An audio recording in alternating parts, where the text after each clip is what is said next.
صورت اس وقت کیا ہے؟ یورپ اور امریکہ سے آپ مشرق کی طرف آئیے، پہلے عالم عرب ہے، عرب مسلم ورلڈ. مجھے یہ کہتے ہوئے سخت دکھ ہو رہا ہے، پورا عالم عرب وہ فتح کر چکے ہیں.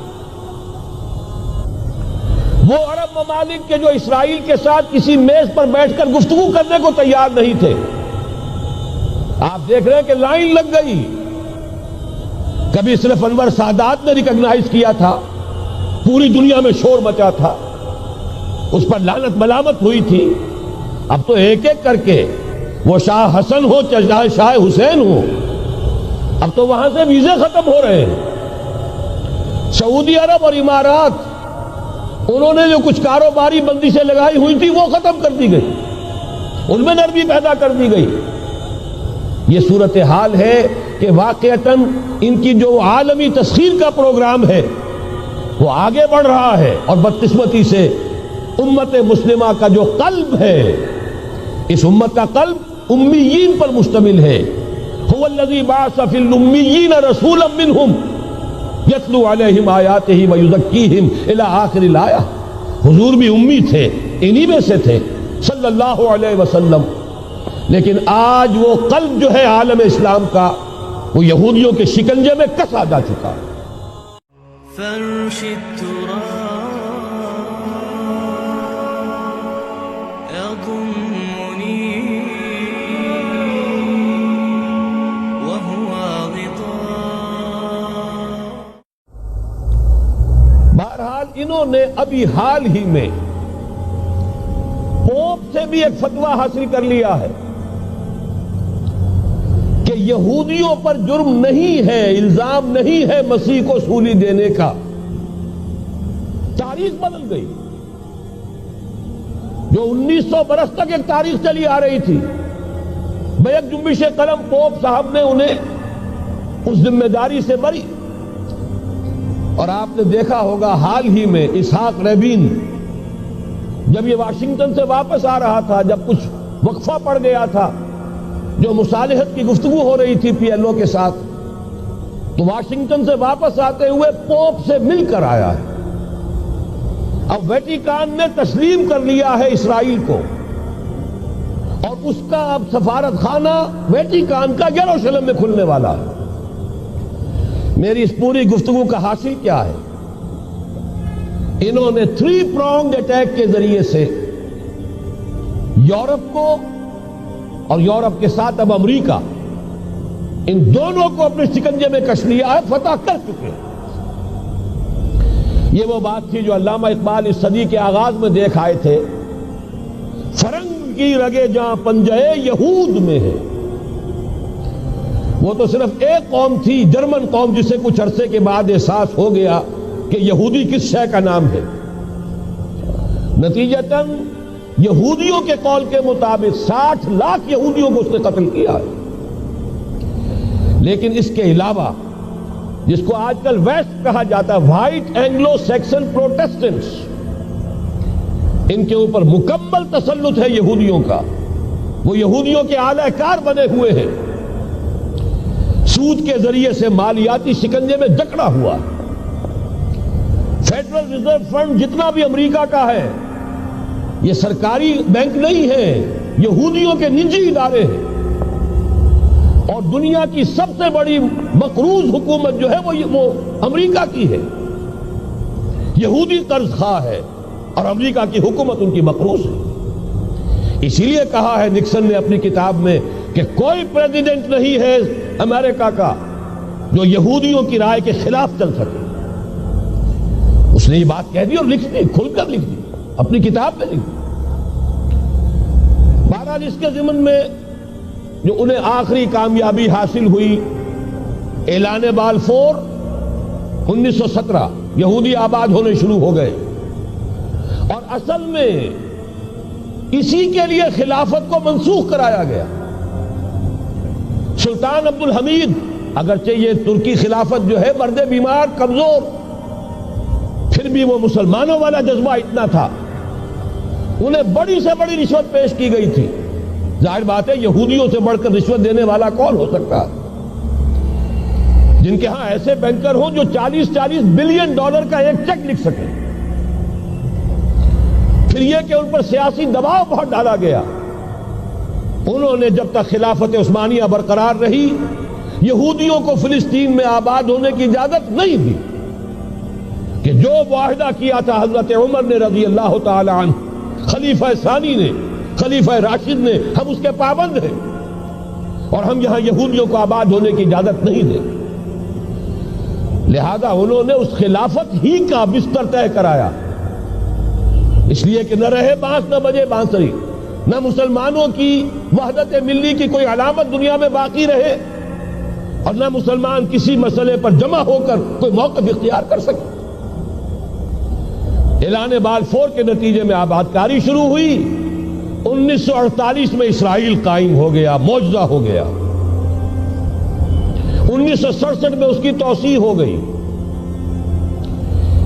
اس میں ایک بات اور بھی عرض کر دوں، یہ سارا کس طور سے ہوا ہے کام؟ آپ نے زائنزم کا نام تو سنا ہے، صہیونی تحریک.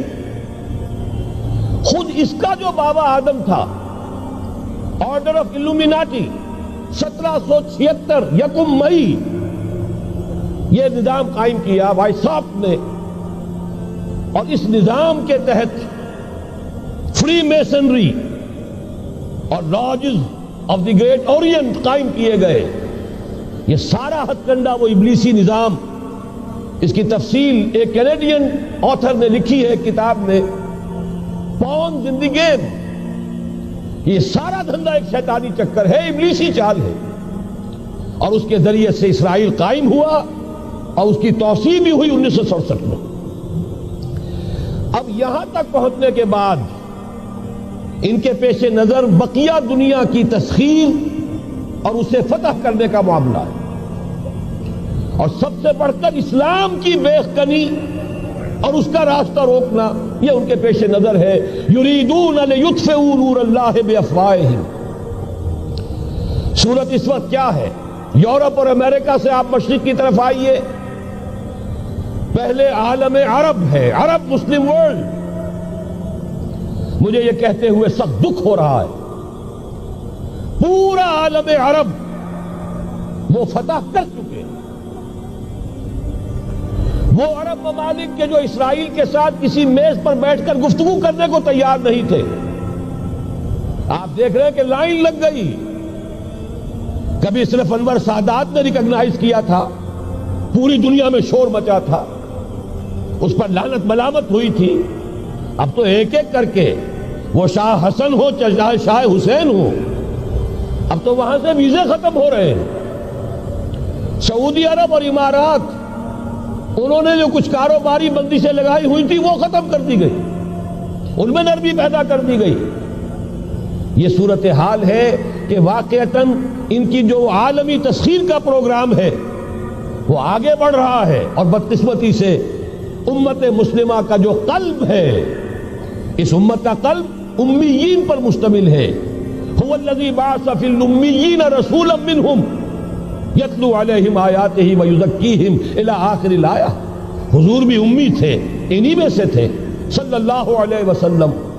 لیکن آج وہ قلب جو ہے عالم اسلام کا، وہ یہودیوں کے شکنجے میں کسا جا چکا. اکثر وہاں کے جو حکمران ہیں امریکہ کے ایجنٹ ہیں، اسٹوڈیز. یہ حالات جہاں تک عالم عرب کا تعلق ہے تلخ حقائق ہیں جو بیان کر رہا ہوں، اس لیے کہ آپ کے سامنے رہنا چاہیے.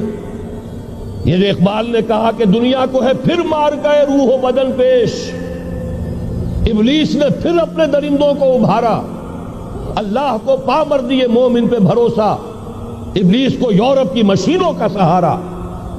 یہ دوبارہ ایک بہت بڑے پیمانے پر حق و باطل کا گھمسان کا رنگ پڑنے والا ہے. ملاحم کی جو حضور صلی اللہ علیہ وسلم نے پیشین گوئیاں فرمائی، الملحمۃ العظمیٰ، تاریخ انسانی کی عظیم ترین جنگ جو ابھی آنے والی ہے، اس کو سمجھ لیجئے اچھی طریقے سے کہ اس میں جو قوتیں ایک دوسرے کے مقابل آ رہی ہیں وہ کون سی ہے. نیو ورلڈ آرڈر کہنے کو امریکہ کے زیر قیادت ہے، حقیقت میں امریکہ خود یہودیوں کے پنجے میں ہے. یہ وہی ابلیسی طاقت ہے جو آگے بڑھ رہی ہے. عالم عرب کو فتح کرنے کے بعد اب ان کے پاس اگلا عالم اسلام کا حصہ ہے غیر عرب مسلم ورلڈ. ایران ہے، اس کے شمال مشرق میں ترکستان ہے، روسی اور چینی، مشرق میں افغانستان ہے، پاکستان ہے. یہ ایک بہت بڑا سالڈ بلاک ہے. اس کے بعد اگرچہ ہندوستان آتا ہے، بھارت، ظاہر بات ہے کہ وہاں مسلمان اقلیت میں ہے سوائے کشمیر کے، لیکن یہ نوٹ کیجئے کہ وہاں بھی کم سے کم 15-18 کروڑ مسلمان موجود ہیں. آج بھی دنیا کا سب سے بڑا ملک جس میں مسلمانوں کی تعداد اور جن کی نفری سب سے بڑھ کر ہے وہ بھارت ہے. اس کے بعد پھر انڈونیشیا، ملائیشیا ہے. اس سے آگے ہے پھر فار ایسٹ، ابھی انہیں فتح کرنا ہے. نیو ورلڈ آرڈر کا یوں سمجھیے کہ ابھی یہ ہارڈ نٹ ٹو کریک، ابھی ایک لوہے کا چنا ہے چائنا کی شکل میں موجود. اور مجھے یاد آ رہا ہے ڈی گال کے الفاظ بہت سے لوگوں نے سنے ہوں گے. اس نے کہا تھا کہ ہم نے خام خواہ روس کو اپنا دشمن بنا لیا ہے.